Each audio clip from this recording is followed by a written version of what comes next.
तो इस वीडियो में दोस्तों हम एनामोलस बिहेवियर ऑफ वाटर के बारे में बात करेंगे। तो ये जो एनामोलस बिहेवियर ऑफ वाटर है, ये क्या चीज़ होता है? तो इसको समझने के लिए सपोज़ कोई भी एक लिक्विड है जो वाटर नहीं है, तो कोई भी एक लिक्विड है, कोई भी लिक्विड या कोई भी दूसरा गैस जो है ना, इसका वॉल्यूम वर्सेस टेम्परेचर का जो ग्राफ होता है ना दोस्तों, देखिए ये वॉल्यूम वर्सेस ये जो टेम्परेचर का ग्राफ होता है, ये कुछ इस प्रकार का होता है। मतलब जैसे जैसे टेम्परेचर घटेगा ना, वैसे वैसे वॉल्यूम घटता जाएगा, जैसे जैसे टेम्परेचर घटेगा वैसे वैसे वॉल्यूम घटता ही जाएगा। ओके, जैसे जैसे टेम्परेचर बढ़ेगा वैसे वैसे वॉल्यूम बढ़ेगा। कोई भी दूसरा लिक्विड है या कोई भी गैस है, उसके लिए ये वॉल्यूम वर्सेस टेम्परेचर का ग्राफ कुछ इस प्रकार का होता है।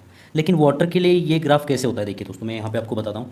ये वॉल्यूम वर्सेस जो टेम्परेचर का ग्राफ है, वाटर के केस में क्या होता है, जैसे जैसे टेम्परेचर घटता है दोस्तों वैसे वैसे वॉल्यूम भी घटता है, लेकिन ये घटता है सिर्फ 4 डिग्री सेल्सियस तक। ओके, 4 डिग्री सेल्सियस तक वॉल्यूम टेम्परेचर के साथ घटेगा, लेकिन 4 डिग्री सेल्सियस से और अगर टेम्परेचर कम होता है तो यहाँ से दोस्तों वॉल्यूम फिर से बढ़ना शुरू होगा। ठीक है, मतलब टेम्परेचर के साथ वॉल्यूम घटेगा, कब तक घटेगा? 4 डिग्री सेल्सियस तक। और 4 डिग्री सेल्सियस से और अगर टेम्परेचर कम होता है तो ये वॉल्यूम फिर से बढ़ना शुरू होगा। इस बिहेवियर को दोस्तों एनामोलस बिहेवियर ऑफ वाटर बोलते हैं। इस बिहेवियर के वजह से ही क्या होता है दोस्तों, जहाँ पे बहुत ठंड होती है वहाँ पे क्या होता है, देखिए दोस्तों वहाँ पे जो तालाब होते हैं ना, उस तालाब के ऊपर जो है बर्फ़ की जो है ना एक लेयर जम जाती है, एक परत जम जाती है ऊपर। लेकिन इसके जो अंदर जो मछलियाँ वगैरह जो होते हैं ना, पानी में रहने वाले जो जानवर होते हैं, ये ज़िंदा रहते हैं क्योंकि इसके नीचे जो है ना बर्फ़ नहीं जमती। ओके, यहाँ पे बर्फ़ नहीं जमती, सिर्फ ऊपर का जो सरफेस होता है वहाँ पे बर्फ़ जमती है। इस बिहेवियर के वजह से होता है ये। ठीक है, तो अगर एग्जाम में आपको एनामोलस बिहेवियर ऑफ वाटर पूछते हैं तो आपको क्या लिखना है, देखिए इसको मैं एक्सप्लेन करता हूँ बाद में आपको कैसे होता है ये। तो देखिए दोस्तों, volume of water decreases if temperature decreases up to 4 degree Celsius. मतलब देखिए 4 डिग्री सेल्सियस तक ही वॉल्यूम क्या होता है, टेम्परेचर के साथ डिक्रीज होता है। लेकिन उसके बाद क्या होता है, देखिए below 4 degree Celsius, below 4 degree Celsius volume of water increases, volume of water increases. This is called anomalous behaviour of water. इसी को दोस्तों जो है ना एनामोलस बिहेवियर ऑफ वाटर बोलते हैं।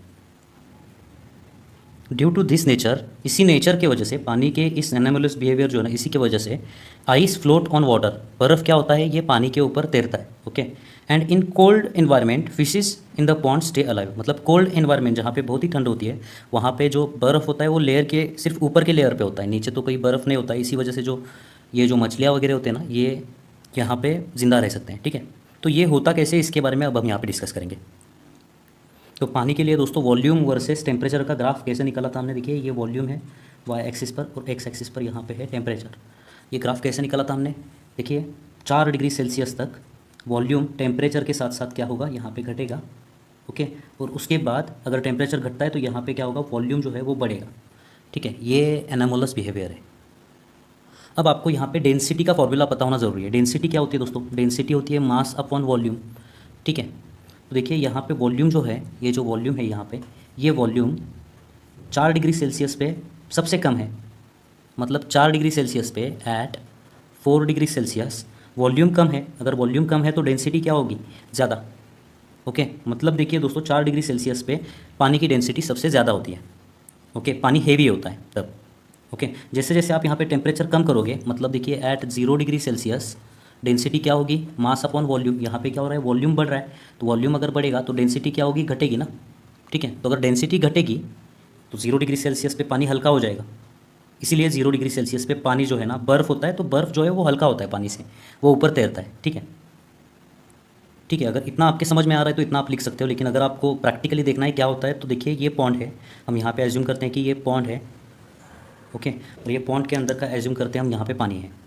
ठीक है, ये है पानी और इसके अंदर यहाँ पे जो है ना कुछ फिशेज़ हैं। ओके, अब मान लेते हैं यहाँ का टेम्परेचर 10 डिग्री सेल्सियस है। तो अगर बाहर का टेम्परेचर 10 डिग्री सेल्सियस है तो पानी का टेम्परेचर भी पूरा क्या होगा दोस्तों, 10 डिग्री सेल्सियस होगा।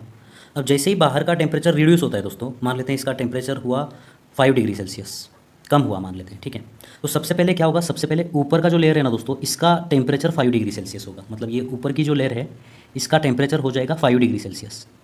ओके, तो इसका टेम्परेचर अगर 5 डिग्री सेल्सियस हो जाएगा, यहाँ से देखिए यहाँ पे अगर ये 5 डिग्री सेल्सियस हो जाएगा तो इसका वॉल्यूम कम होगा और डेंसिटी क्या होगी, डेंसिटी बढ़ेगी। मतलब ये पानी हेवी हो जाएगा, हेवी हो जाने की वजह से ये नीचे चला जाएगा।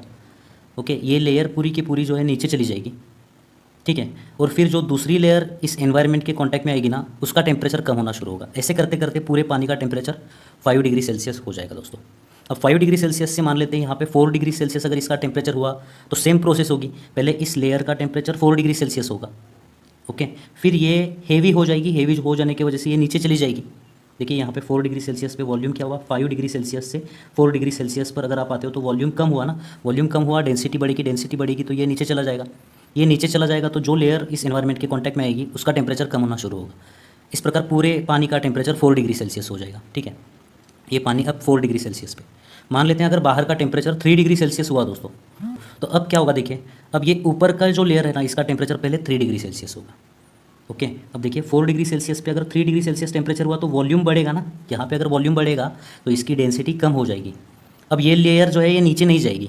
4 डिग्री सेल्सियस तक तो ये नीचे जाती थी, लेकिन अब ये लेयर नीचे नहीं जाएगी क्योंकि ये अब इसकी डेंसिटी कम हो गई है, ये लेयर हल्की हो गई है। ठीक है, अब क्या होगा कि इसी लेयर का टेम्परेचर कम होना शुरू होगा। इसका टेम्परेचर होगा 2 डिग्री सेल्सियस, इसका टेम्परेचर फिर कम होते होते बोल सकते हो आप 0 डिग्री सेल्सियस हो जाएगा। 0 डिग्री सेल्सियस पर ये जमना शुरू होगा। ओके, जमना शुरू होगा मतलब यहाँ पे क्या होगा, ये आइस में कन्वर्ट करना शुरू करेगा। यहाँ पे ये आइस में कन्वर्ट हो रहा है। ठीक है, तो 0 डिग्री सेल्सियस पे क्या होता है, ये ही लेयर सिर्फ 0 डिग्री सेल्सियस पे कन्वर्ट होती है। नीचे का जो पानी बचता है वो 4 डिग्री सेल्सियस पे ही बना रहेगा। ठीक है, तो ये जो फिश वगैरह जो रहते हैं ना ये ज़िंदा बच सकते हैं। ये जो बिहेवियर है इसी वजह से ये ज़िंदा बचते हैं। ठीक है, इसी को दोस्तों एनामोलस बिहेवियर बोलते हैं। तो ये तो दोस्तों एक छोटा सा वीडियो था जो कि एनामोलस बिहेवियर ऑफ वाटर के अबाउट था। ठीक है, नेक्स्ट वीडियो में दोस्तों हम लोग स्पेसिफिक हीट कैपेसिटी पढ़ने वाले हैं। तो मिलते हैं दोस्तों आपसे अगली वीडियो में। धन्यवाद।